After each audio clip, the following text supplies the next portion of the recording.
ॐ सच्चिदानन्दरूपाय विश्वोत्पत्त्यादिहेतवे तापत्रयविनाशाय श्रीकृष्णाय वयं नमः।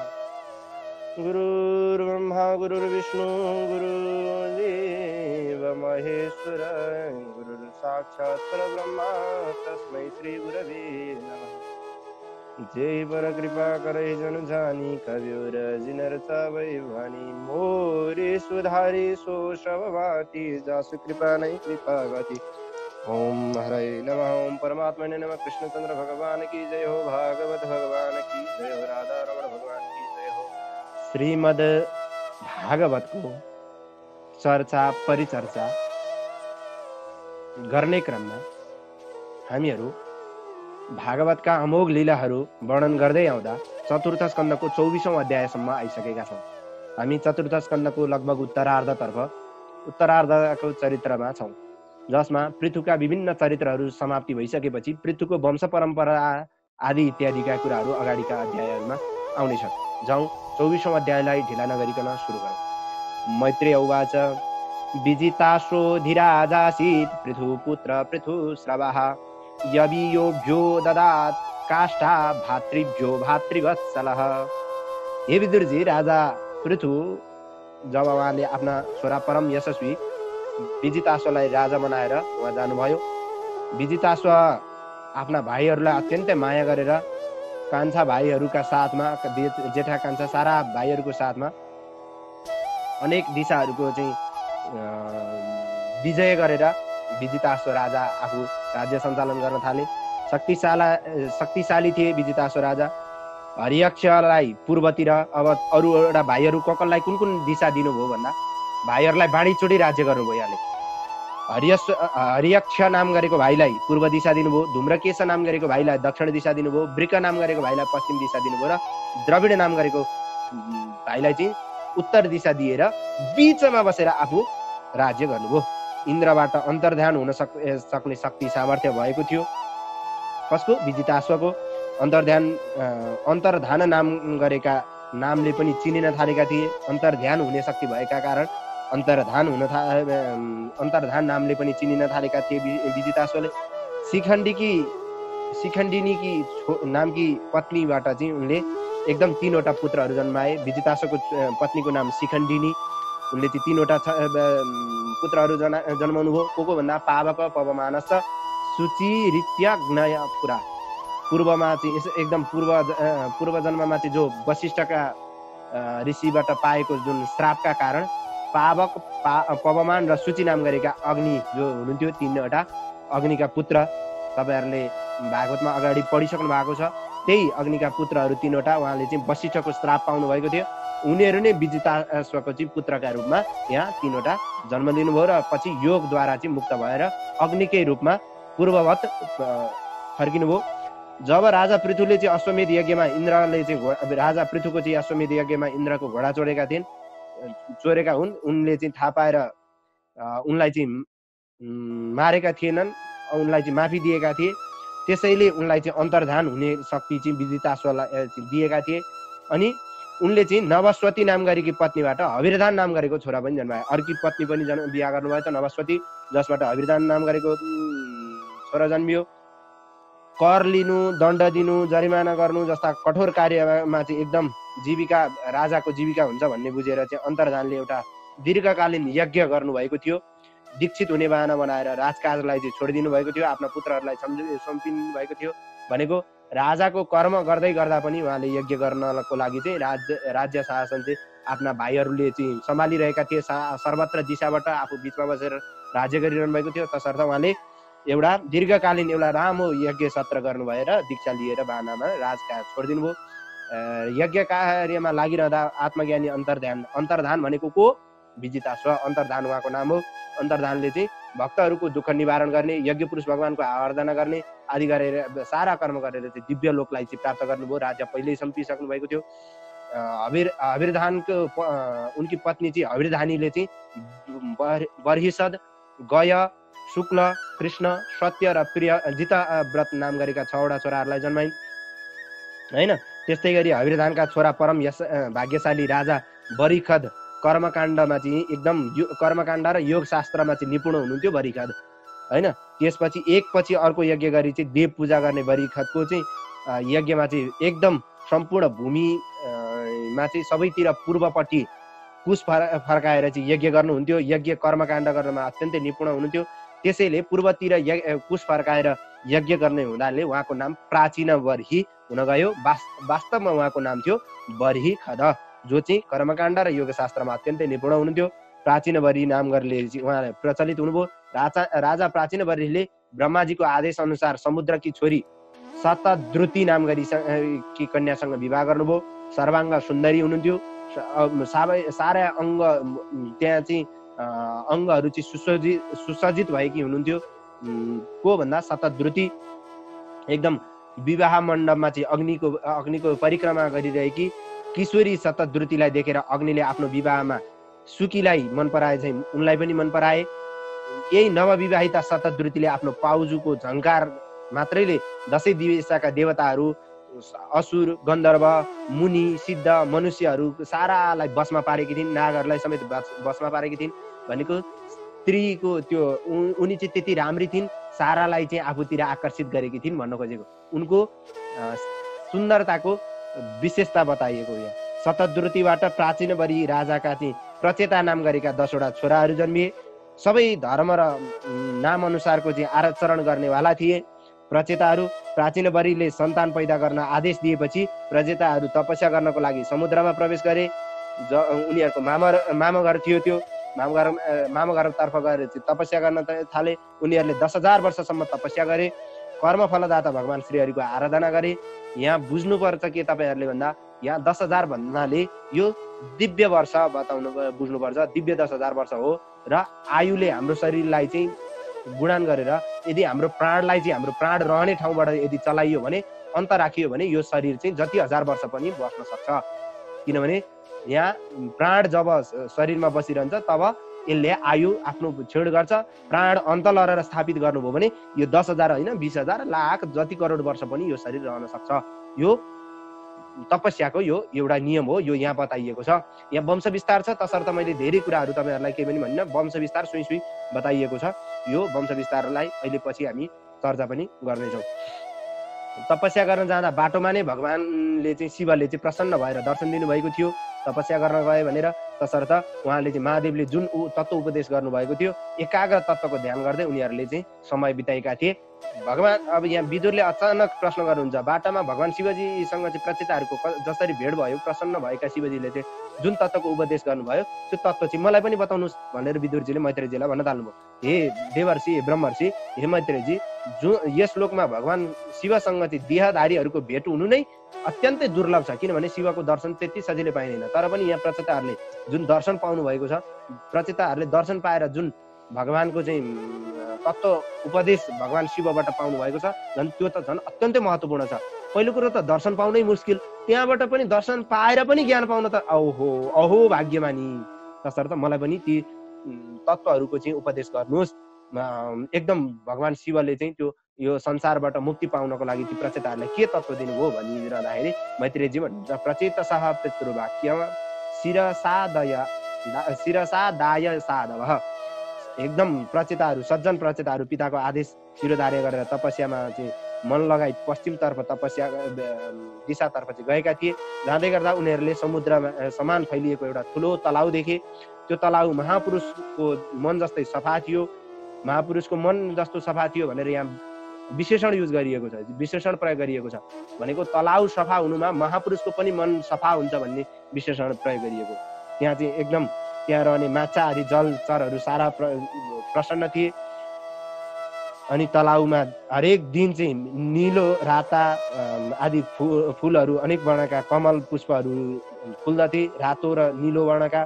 त्यहाँ हाँस, सारस, चखेबा होइन आदि गरेका कारण्डव आदि गरेका पक्षीहरूले चाहिँ सुमधुर आवाज निकाल्दथे। त्यो तलाउ अत्यन्त मनोहर थियो। अत्यन्तै चारैतिर एकदम कमलको पराग फैलिएको थियो। हावाले गर्दा सबैतिर उत्सव जस्तो भइरहेको थियो। अत्यन्तै भ्रमराहरूको मधुर ध्वनिहरूले रोमाञ्चित बनाउने थियो। एकदम मादल, कठताल आदि गरेका बाजाहरूको ध्वनि सुनिन्थ्यो। त्यहाँ दिव्य राग रागिनीहरूको भनेको रागहरू हुन्छ क्या, यो सङ्गीतमा हुन्छ त्यो बुझिन्छ। राग रागिनीहरूको चाहिँ गन्धर्वहरूको गानहरू त्यहाँ सुनेर चाहिँ राजपुत्र जो प्रचेताहरू आश्चर्यित भएका थिए। आश्चर्यचकित हुँदा उहाँ चाहिँ त्यसै समयमा चाहिँ भक्तहरूलाई अनुकम्पा गर्ने, भक्तहरूलाई चाहिँ अनुग्रह गरेर तत्पर रहनुहुने, तातेको सुन जस्तै तेजिलो चम्किलो वर्ण हुनुभएका, निलो घाँटी हुनुभएका, गन्धर्वहरूद्वारा कीर्तन गान गरिरहनुभएका त्रिनेत्रधारी भगवान शिव त्यस तलाउबाट निस्किनुभयो। त्यो शिव तलाउ रहेको रहेछ, तसर्थ त्यहाँबाट निस्किनुभयो। अकस्मात भगवान शिवलाई चाहिँ देखेर आश्चर्यचकित भएर प्रचेताहरूले प्रणाम गर्नुभयो। शरणागत हुनुभएका ती शरणागत भगवानले चाहिँ अभय प्रदान गर्दै दर्शन दिनुभएका प्रचेताहरूलाई प्रसन्न हुँदै मुस्कुराउँदै भन्न थाल्नुभयो, शिव उवाच योऽयं वेदि खदः पुत्रा विदिदं वश्चिकीर्षितम् अनुग्रहाय भद्रं व एवं मे दर्शनं कृत। तिमीहरू राजा प्राचीनवरीका पुत्र हौ, तिमीहरूले गर्न खोजेको कुरा मैले बुझेको छु, तिमीहरूको मनको कुरा म बुझ्दछु, तिमीहरूको कल्याण होस् भन्ने विचार गरेर भगवत सेवाको तरिका सिकाउन मैले तिमीहरूलाई दर्शन दिएको हुँ। तिमीहरूले मलाई गुरु भन्दा पनि हुन्छ भन्ने अर्थ चाहिँ यहाँ भावार्थ प्रयोग गरिएको हो। भगवानको दर्शन कसरी पाइन्छ तिमीहरूलाई त केही थाहा छैन होला, कसैले केही सिकाएको छैन, तिमीहरूको गुरु कोही पनि छैन। तसर्थ मैले तिमीहरूको एकदम भित्री हृदय सफा हुनाले मैले तिमीहरूलाई दर्शन दिएको हो। जुन त्रिगुणात्मिक जुन शक्ति छ, प्रकृति जीव रूपी दुवै पुरुषका नियामक भगवान वासुदेवको शरणमा पुरै समर्पित हुन्छ, त्यही नै भक्ति प्रिय हुन्छ। मेरो लागि पनि त्यो भक्ति प्रिय हुन्छ। एकदम आफ्नो वर्णाश्रम धर्मलाई सही तरिकाले पालन गर्ने व्यक्ति 100 जन्मपछि पनि ब्रह्माको पद प्राप्त गर्दछ। यस भन्दा अतिरिक्त धेरै पुण्य आर्जन गरेपछि मलाई प्राप्त गर्दछ। मलाई भन्नाले भगवान शिव शङ्करलाई, भगवान नारायणलाई जे भन्दा पनि हुन्छ। भगवान विष्णुको अनन्य भक्त यदि छ भने त्यो चाहिँ मृत्यु हुनासाथ सम्पूर्ण प्रपञ्चहरूलाई चाहिँ पार गरेर विष्णुको पदमा पुग्दछ, मेरो पदमा मिल्दछ, हाम्रो पदमा मिल्दछ भनेर बुझ्नुपर्दछ। र अन्य देवताहरू आफ्नो आफ्नो अधिकार समाप्तिसँगै लिङ्ग शरीरको नाश भएपछि मात्रै त्यहाँ पुग्दछन्। यदि यहाँ कुनै वर्णाश्रम धर्मद्वारा चाहिँ कुनै देवताको पदलाई मात्रै प्राप्त गर्ने तरिकाले यदि अघि बढिएको छ भने त्यहाँ प्राप्त भएपछि त्यो लिङ्ग शरीर नाश भएपछि मात्रै ईश्वर मिल्दछ भने यदि भगवान प्रति अनन्य भक्ति, अहैतुकी भक्ति, अहैतुकी प्रेम गरिएर चाहिँ यदि अगाडि बढिएको छ भने त्यो चाहिँ भगवानसँग यो प्रपञ्चलाई, शरीरलाई चाहिँ नाश गरेर मिल्नेवाला हुन्छ। जसरी भगवान विष्णु मेरा लागि प्रिय हुनुहुन्छ त्यसै गरी भक्तहरूका लागि पनि अत्यन्त प्रिय हुनुहुन्छ। तिमीहरू पनि अत्यन्तै भगवानका लागि प्रिय हुनुहुन्छ, तसर्थ प्रिय छौ। तसर्थ भगवानका लागि भक्तभन्दा प्रिय अर्को कुनै वस्तु हुन सक्दैन। तसर्थ भगवानले भन्नुभएको छ अहम भक्त पराधीना, म भक्तको अधीनमा छु भनेर बारम्बार भक्तले उद्धृत गर्नुभएको छ, भन्नुभएको छ। तसर्थ तिमीहरूको लागि भगवान जसरी प्रिय हुनुहुन्छ भगवानको लागि पनि तिमीहरू अत्यन्तै प्रिय छौ। अब म तिमीहरूलाई एउटा पवित्र मङ्गलमय कल्याणकारक एउटा स्तोत्र भन्छु, त्यो सुन र त्यसलाई आफूले मनन गर, चिन्तन गर, जप पाठ गर यसलाई भनेर भन्नुहुन्छ। मैत्रेयजी भन्नुहुन्छ नारायण परायण एकदम दयालु हृदय भएका ती शिवले हात जोडिरहेका ती राजपुत्रहरूलाई स्तोत्र बताउनु भयो। शिव उवाच, शिव भन्नुहुन्छ जितम त आत्मा विद्धुर्य स्वस्थ ए स्वस्तिरस्तु मे भवता राधसारार्धम सर्वस्मा आत्मने नमः। हे भगवान, हजुरको सामर्थ्य उच्च कोटिका आत्मज्ञानीको कल्याणका लागि हो। हामी त्यही सामर्थ्यले मेरो कल्याण गर्नुहोस्। परमानन्द स्वरूप रहनुहुने सर्वात्मा हजुरलाई नमस्कार छ। जसको नाभि कमलमा यो संसार बनेको छ। यो संसार एउटा भगवानको नाभि कमलमै स्थित छ। पञ्च तन्मात्रा, पञ्च ज्ञानेन्द्रिय, पञ्च कर्मेन्द्रियका नियन्ता हुनुहुन्छ, जो शान्त आकार, निर्विकार, स्वयं प्रकाशित हुनुहुन्छ। त्यस्ता वासुदेव भगवानलाई नमस्कार छ। शङ्कर षडाय सूक्ष्माय अव्यक्त हुनुहुन्छ, अनन्त हुनुहुन्छ, जो चाहिँ समस्त लोकभित्र लोकान्तरमा चाहिँ हुनुहुन्छ। यस अहङ्कारका अधिष्ठात्री हुनुहुन्छ, शङ्कर शरण स्वरूप हुनुहुन्छ। त्यस्ता हजुरलाई चाहिँ नमस्कार छ। समस्त प्राणीहरूलाई चाहिँ एकदम ज्ञान दिनेवाला, बुद्धि अधिष्ठात्री, बुद्धि आदि दिनेवाला त्यस्ता प्रद्युम्नलाई पनि नमस्कार छ। नमो नमो नमो नमो निरुद्धाय ऋषिकेशेन्द्रियात्मने, त्यस्ता इन्द्रियका स्वामी, मनका अधिष्ठात्री देवता अनिरुद्धलाई पनि हजुरलाई चाहिँ हजुर अनिरुद्ध रूप हजुरलाई पनि बारम्बार नमस्कार छ। बुद्धि र क्षयले रहित भएका, वृद्धि र क्षयले रहित हुनुभएका होइन, बढ्ने र घट्ने कुराले रहित हुनुभएका सर्वत्र सर्वोत्तम भगवान, सर्वपरिपूर्ण भगवान, त्यस्ता जगतका मालिक, सर्वव्यापक सूर्य स्वरूप हुनुभएका त्यस्ता हजुरलाई नमस्कार छ। स्वर्ग, मर्त्य, अपवर्ग भनेको नपवर्ग इति अपवर्ग भन्छ, भनेको अपवर्ग भनेको यहाँ चाहिँ मोक्ष भन्दा पनि हुन्छ होइन। यो अपवर्गको विषयमा हामी पुनः औपचारिक अनौपचारिक रूपमा छलफल पनि गर्नेछौँ। प फ ब भ म आदि गरेको वर्णन बेलिविस्तार आएको छ यहाँ अपवर्ग भनेर। तसर्थ त्यस्ता अपवर्ग प्रदान गर्नेवाला, स्वर्ग मर्त्य प्रदान गर्नेवाला अन्तस्करणमा रहनुहुने हजुरलाई नमस्कार छ। सुवर्ण रूप वीर्यले चाहिँ युक्त भएको चातुर्होत्र कर्मको साधन, त्यसको विस्तार गर्ने अग्नि रूप हजुरलाई नमस्कार छ। पितृ देवता पोषक सोम रूप हुनुभएका त्यस्ता हजुरलाई नमस्कार छ। ऋग यजु साम आदि गरेका तीनै वेदका चाहिँ अधिष्ठाता देवता हजुरलाई नमस्कार छ। सम्पूर्ण प्राणीलाई तृप्ति दिने जल स्वरूप हुनुभएका हजुरलाई नमस्कार छ। हजुर नै सम्पूर्ण संसारमा व्यष्टि रूपमा चाहिँ समस्त प्राणीहरूको शरीर बन्नुभएको छ। हजुर नै समष्टि रूपमा विराट ब्रह्माण्ड बन्नुभएको छ। पृथ्वी स्वरूप पनि हजुर नै हुनुहुन्छ, त्यस्ता हजुरलाई नमस्कार छ। तिनै लोकको रक्षा गर्ने इन्द्रिय मन आदि गरेका शरीरहरूको रूपमा धारण गर्नुहुने र तिनीहरूका अधिष्ठात्री देवता रहनुहुने र प्राण स्वरूप रहनुहुने हजुरलाई नमस्कार छ। हजुरलाई नमस्कारै नमस्कार छ। आफ्नो शब्दरूपी गुणद्वारा शब्द स्पर्श रूप रस गन्ध आदि सारा रूपमा रहनुहुने, पितृ देव लोक आदिमा सर्वत्र रहनुहुने, ब्रह्माण्डमा सर्वत्र रहनुहुने र ब्रह्माण्डमै आफू रहनुहुने, ब्रह्माण्डभन्दा इतर रहनुहुने, सम्पूर्ण पुराण आदि वेद आदि सांख्य आदि सारा शास्त्रहरूमा रहनुहुने, निर्गुण भएर पनि गुणलाई स्वीकार्नुहुने, कृष्ण स्वरूप, शङ्कर्षण स्वरूप, अनिरुद्ध स्वरूप, ब्रह्मा स्वरूप, विष्णु स्वरूप होइन, नारायण स्वरूप, रुद्र स्वरूप, सबै स्वरूप हुनुभएका ज्ञान स्वरूप रहनुभएका त्यस्ता हजुरलाई नमस्कार छ।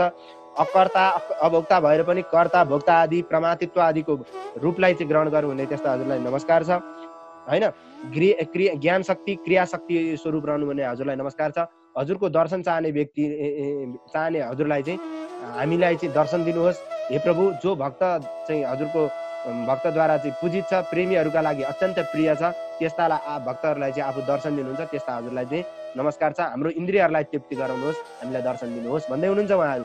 हजुरको रूप श्याम वर्णको छ, अत्यन्तै सुन्दर मुहार छ, विशाल हातहरू छन्, 4 हातहरू छन्, अत्यन्त सुन्दर मुहार, कमलका पात जस्ता नेत्र, सुन्दर आँखीभौँ, राम्रो नाक, राम्रा कान, दाँत, आँखाले चाहिँ सुन्दर हुनुभएका, सुन्दर गालाहरू हुनुभएका, मुखमण्डल अत्यन्तै सुशोभित भएको, 2वटा कानहरूले चाहिँ सुशोभित भएका ती मुखमण्डल चाहिँ हजुरको प्रेमपूर्ण हाँसो, कर्के हेराई, हजुरको आँखा त्यस्तो आँखाले युक्त हुनुभएका, घुम्रिएका बाल, केशहरू सुशोभित भएको, कमलको केसर जस्तै पहेँलो वस्त्र, सुन्दर उज्जवल कुण्डलहरू लगाउनुभएका, बाला, हार, पाउजु, मेखला आदिले युक्त हुनुभएका, शङ्ख चक्र गदा पद्म धारण गर्नेवाला, वनमाला कौस्तुभ मणिले अत्यन्तै सुन्दर भएका गलाहरू, हजुरका काँध चाहिँ सिम्मा सम्मान काँधहरू हुनुभएका, ती काँध चाहिँ हार कुण्डल आदिले चाहिँ युक्त हुनुभएका होइन, कौस्तुभ मणि आदिले चाहिँ सुन्दर बनेको, श्रीवत्स चिन्ह धारण गर्नुभएको, नित्य निवास गर्नुहुने लक्ष्मीले सुशोभित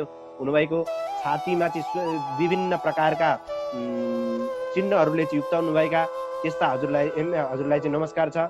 श्वास लिँदा छोड्दा हल्लिएका रेखाहरूले चाहिँ ती कारणहरूले चाहिँ पिपलको पात हल्लिए जस्तै त्यो आफ्नो पेट चाहिँ घुम्रिनेवाला, आफ्नो पेट हल्लिनेवाला, कपाल हल्लिनेवाला, भुमरी परे जस्तो नाभिले चाहिँ युक्त हुनुभएको, जगतलाई चाहिँ आफूमा नै लीन गराउन तयार हुनुभएका अथवा जगतलाई आफूबाट निकाल्न तयार हुनुभएका, काला काला कम्बर हुनुभएका, सुन्दर पिताम्बर धारण गर्नुभएका, सुनको मेखला धारण गर्नुभएको, अत्यन्त सुन्दर 2 घोडा पिँडुला चरणहरूले चाहिँ युक्त हुनुभएका, सधैँ हेरिरहँ जस्तो राख्ने रूप, हे जगत सुन्दर, हे जगत गुरु, हजुर चाहिँ अज्ञानीहरूका लागि ज्ञानको स्वरूप हुनुभएको, मार्ग बताउनेवाला गुरु पनि हजुर हुनुहुन्छ, जगतका गुरु पनि हजुर हुनुहुन्छ होइन। हजुर चाहिँ शरद ऋतुको कमलको जस्तो कान्ति हुनुभएका, नखचन्द्रिकाको प्रकाशले चाहिँ अत्यन्त अन्तस्करणमा रहेको पापलाई हटाउन हुने, संसारको भयलाई नाश गर्नुहुने हजुरले चाहिँ हामीलाई आफ्नो स्वरूपको दर्शन दिनुहोस्।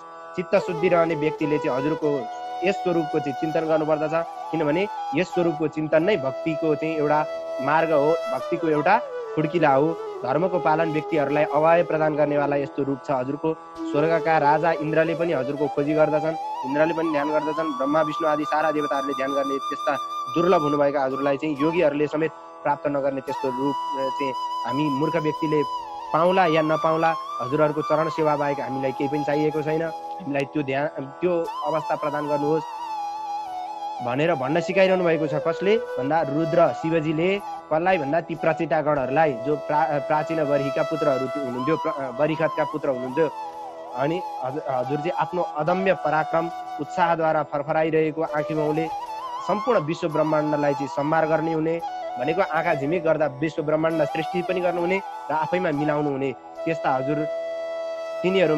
हजुरमाथि चाहिँ कालको कुनै अधिकार चल्दैन, किनभने काललाई पनि सृष्टि गर्ने हजुर हुनुहुन्छ। सम्पूर्ण भक्तहरूलाई चाहिँ आधा क्षण मात्र यदि दर्शन मिल्यो भने त्यो भक्तको चाहिँ उद्धार हुन्छ भने यो मर्त मण्डलमा चाहिँ तुच्छ विषय भोगको चाहिँ पूरा गर्न कसले चाहला। हजुरको भक्तहरूको पाप नाश गर्नेवाला हजुरको कीर्ति गङ्गा भागीरथ आदि गरेको निरन्तर स्नान गरेर चाहिँ नपाइने त्यस्तो हजुरको गङ्गा आदि तीर्थमा पनि स्नान गरेर निरन्तर तीर्थको सेवन गर्दा पनि हजुरको चाहिँ नपाइने पापहरू नष्ट गर्नुहुने त्यस्तो हजुरको स्वरूपले हजुरले हामीलाई कृपा गर्नुहोस्। हाम्रो अत्यन्तै ठुलो आशा छ हजुरले नै कृपा गर्नुहुनेछ भन्ने। जुन भक्तको मन जतिखेर भक्ति योगमा चाहिँ लाग्दछ, विशुद्ध भएर बाह्य विषय वस्तुबाट त्याग्दछ भने हजुरले त्यस्ता व्यक्तिहरूलाई चाहिँ अत्यन्तै सजिलै दर्शन पाउँदछ।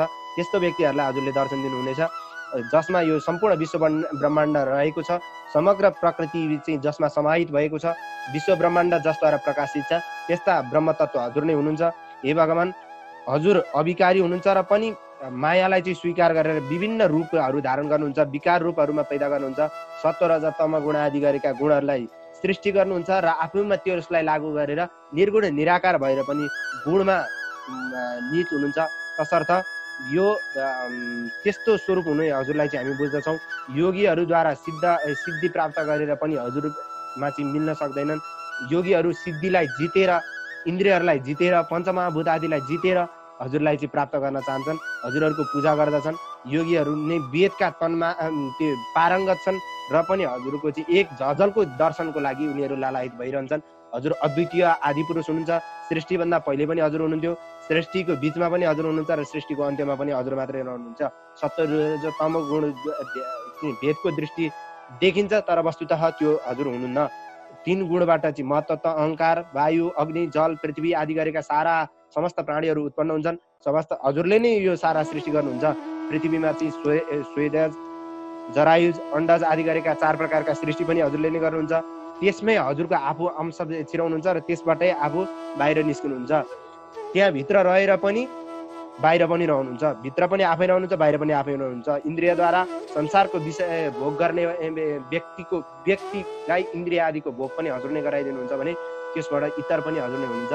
यदि इन्द्रियको विषय आसक्तिमा फसेन र यदि हजुरको चिन्तन गर्दछ भने त्यो व्यक्तिले हजुरलाई प्राप्त गर्दछ, छिट्टै दर्शन प्राप्त गर्दछ। त्यो कुरा हामीहरू जान्दछौँ, हामीहरू बुझ्दछौँ।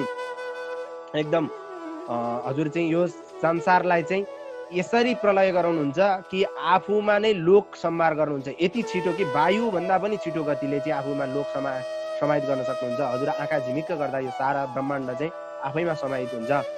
भोकाएको सर्पले जिब्रो लपलपाए चाहिँ मुसालाई झम्टिए जस्तै संसारिक चिन्ताहरूले असावधान बनेको, लोभको कारणमा चाहिँ विषय आसक्ति बनेको, एकदम त्यसमै झुमिरहने अत्यन्तै जीवहरूलाई चाहिँ हजुरले चाहिँ के गर्नुहुन्छ, काल रूप लिएर चाहिँ आक्रमण गर्नुहुन्छ। त्यसमै काल रूप लिएर चाहिँ त्यसलाई सिद्ध्याउनुहुन्छ विषय आसक्तिमा जो छ। तर त्यो विषय वासनामा जो फसेको छैन, जसले हजुरको चिन्तन गर्दछ, जसले हजुरको चरणको ध्यान गर्दछ भनेदेखि त्यसलाई चाहिँ फेरि त्यस्तो काललाई पनि जित्न सक्दछ। जसले काल चाहिँ कसरी बसेको छ भन्दा सर्पलाई खान जिब्रो लपलपाएर बसेको सर्प जस्तै, मुसालाई खान सर्प बसेको जस्तै यो काल चाहिँ हामीलाई खान डस्न बसेको छ। तर यदि हामीले हजुरको चिन्तन गर्यौँ, हजुरको चरणको ध्यान गर्यौँ भने हामीलाई त्यो कालले पनि छुन सक्दैन। सर्पले जसरी मुसालाई छुन सक्दैन, त्यसै गरी सुरक्षित भएको मुसालाई चाहिँ सर्पले जसरी छुन सक्दैन, त्यसै गरी हजुरको नामले चाहिँ सुरक्षित यदि हामी भयौँ भने हामीलाई पनि ती संसार रूपी विषय आसक्तिबाट टाढा भएर हजुरको ध्यान गऱ्यौँ भने हामीलाई पनि कालले छुन सक्दैन। हे भगवान, हे परमात्मा, यस प्रकार सम्पूर्ण जगतको चाहिँ रुद्र रूप लिनुहुने, सृष्टिमा चाहिँ ब्रह्मा रूप लिनुहुने, सबै रूप लिनुहुनेवाला चाहिँ निर्गुण निराकार भएर पनि हजुर नै हुनुहुन्छ। तसर्थ भनेर चाहिँ यसरी भगवानको स्वरूपको ज्ञान गराइदिनु भयो र भन्दै हुनुहुन्छ, हे राजपुत्रहरू, कसले भन्नुभएको यहाँ प्रचेताहरूलाई भन्दा रुद्रले, भगवान शिवजीले भन्दै हुनुहुन्छ, तिमीहरू राग द्वेष अभिनिवेश आदि गरेका यी आदिले रहित भएर विशुद्ध भगवानको स्वधर्मको पालना गर्दै भगवानमा मन लगाएर अत्यन्तै भित्र हृदयदेखि नै मन लगाएर यो स्तोत्रलाई जप, तिमीहरूको कल्याण हुनेछ। स्तोत्र चाहिँ माथि बताउँदै हुनुहुन्छ है, मैले सुनाएको योगादेशको नामको यस सम्पूर्ण स्तोत्रलाई, यो स्तोत्रलाई के भनिन्छ? योगादेश, रुद्र स्तोत्र पनि भन्ने गरिन्छ कतै कतै। तसर्थ यो स्तोत्रलाई कण्ठस्थ गर, यसलाई मनन गर, चिन्तन गर। सुनेर मात्रै केही पनि हुनेवाला छैन, पाठ गरेर मात्रै केही पनि हुनेवाला छैन, कण्ठ भएर मात्रै केही पनि हुनेवाला छैन। यसलाई चिन्तन मनन गरेर यसलाई आफूमा आवरण जस्तै, वस्त्र लगाए जस्तै यसलाई आफूमा भित्र घुसौ, यसलाई चाहिँ आफूमै लिन गरौ, आफूले बुझ, यसलाई लागू गर, अनि यसलाई आदरपूर्वक अभ्यास गर, आफूमा अभ्यास गरौ भनेर चाहिँ 71औं श्लोकमा हेर्नुहोस् त, अभ्यास गर, यसलाई चाहिँ आफूमा नै एकाग्र भएर यसमा लगाऊ भनेर चाहिँ भनिदिनु भएको छ। आफ्ना सन्तति भृगु आदि प्रजापतिले पनि सृष्टि बढाउने इच्छा गर्दा सबै प्रजाहरूका मालिक हुनुभएका पितामह ब्रह्माजीले यो स्तोत्र सबैलाई उपदेश गर्नुभएका थियो आफ्नो पुत्रहरूलाई। त्यही उपदेश मैले अहिले तिमीहरूलाई गरेको छु। ब्रह्माद्वारा सृष्टिको सुरुमा गरिएका भृगु आदि देवताहरूलाई, प्रजापतिहरूलाई चाहिँ यो स्तोत्र अभ्यास गराएर अज्ञान नाश गराएर अनेक प्रकारका सृष्टिहरू गर्नुभएको थियो। कसले भन्दा ब्रह्माजीले। यो पहिला कसरी सुरु भयो भन्ने कुरा बताउँदै हुनुहुन्छ रुद्रले। अहिले भगवान वासुदेवमा समर्पित भएर सबै कुनै पनि व्यक्तिले चाहिँ एकाग्र चित्तले चाहिँ यत्नपूर्वक यदि यो स्तोत्र जप्दछ, बुझ्दछ, कल्याण त्यसले चाहिँ गर्दछ भने त्यसको कल्याण हुन्छ। यो संसारमा चाहिँ उसले मोक्ष प्राप्त गर्ने एउटै मात्र साधन हो, यो एउटा साधन पनि हो, मोक्ष साधने, मोक्षलाई प्राप्त गर्ने संसार रूपी यो अन्धकारमा फसेको व्यक्तिलाई ज्ञान रूपी डुङ्गा हो। यो यसलाई चाहिँ आफूमा लागू गर्यो भने सजिलै संसारलाई पार गर्दछ। श्रद्धा भक्तिले मैले गाएको यो स्तोत्र यदि पढ्दछ, बुझ्दछ, अत्यन्त कठिन उपायले यसलाई चाहिँ कठिन भएको यो स्तोत्रलाई पनि यदि आफूमा लागू गर्दछ, समर्पित हुन्छ भने त्यसले चाहिँ हरिलाई प्रसन्न पार्दछ। एकदम मैले गाएको यो स्तोत्र गान गरेर जसले यस स्तोत्रलाई पाठ गर्दछ, बुझ्दछ, चिन्तन गरेर यदि आफूमा लगाउँदछ भने त्यसले चाँडै नै भगवानलाई प्राप्त गर्दछ। निश्चय नै यसमा कुनै दुविधाको कुरै छैन, ध्रुव सत्य कुरा हो। निश्चय नै उसले त्यो भगवान प्राप्त गर्दछ, त्यो ध्रुव सत्य कुरा हो। तसर्थ जो मानिस प्रातःकालमा उठेर श्रद्धापूर्वक हात जोडेर यो स्तुति यदि पढ्दछ, पढाउँदछ, सुन्दछ, सुनाउँदछ भने ऊ कर्मबन्धनबाट मुक्त हुन्छ। उसले यदि त्यो आफ्नो जीवनमा लागू गरेको छ भने मात्रै। हे राजपुत्र, तिमीहरूले मैले गाएको यो परम पुरुषको स्तोत्रलाई एकाग्रपूर्वक जप्दै यसलाई मनन गर्दै ठुलो तपस्या गर। तपस्या पूर्ण भएपछि अन्त्यमा तिमीहरूले चिताएको कुरा प्राप्त गर्दछौ भनेर यो फलश्रुति समेत बताउनु भयो। यहाँ भगवानले उपदेश गर्नुभयो प्रचेताहरूलाई। यहाँ गुरुको रूपमा चाहिँ रुद्र स्वयं भगवान आएर चाहिँ यहाँ प्रचेताहरूलाई ज्ञान दिनुभएको यो भगवत परिचर्चाहरू। यहाँ भगवानले रुद्र रूप लिएर आएर प्रचेताहरूलाई ज्ञान दिनुको मतलब यहाँ गुरु कृपा नभएसम्म, गुरुको चाहिँ ज्ञान नपाएसम्म प्रचेताहरू पनि अलमलमा पर्न सक्छन्। तपस्या गर्ने उनीहरूलाई बाटो हुँदैन, तपस्या गर्न उनीहरू जान्दैनन्, उनीहरूलाई कसैले केही सिकाएको छैन, उनीहरू राजाका पुत्र छन्। तसर्थ उनीहरूले नजान्लान् भनेर यहाँ उनीहरूको भित्र अन्तस्करण शुद्ध भइसकेपछि रुद्रले, जसको दर्शन मात्रै पनि यहाँ पाउन दुर्लभ छ भने त्यस्ता शिवजी रुद्रले चाहिँ यहाँ दर्शन दिएर उपदेश दिनुभएको यो भगवत परिचर्चालाई यही इति श्रीमद् भागवती महापुराणे पारमहंस्यां संहितायां चतुर्थ स्कन्धे रुद्रगीतम नाम चतुर्विंशोऽध्याय, यो 24औं अध्यायमा गरिएको भगवत परिचर्चालाई पूज्य गुरुवरका चरण कमलमा र भागवत भगवानका चरण कमलमा विश्राम। हरि ओम तत्सत। ओम श्री कृष्णार्पणमस्तु।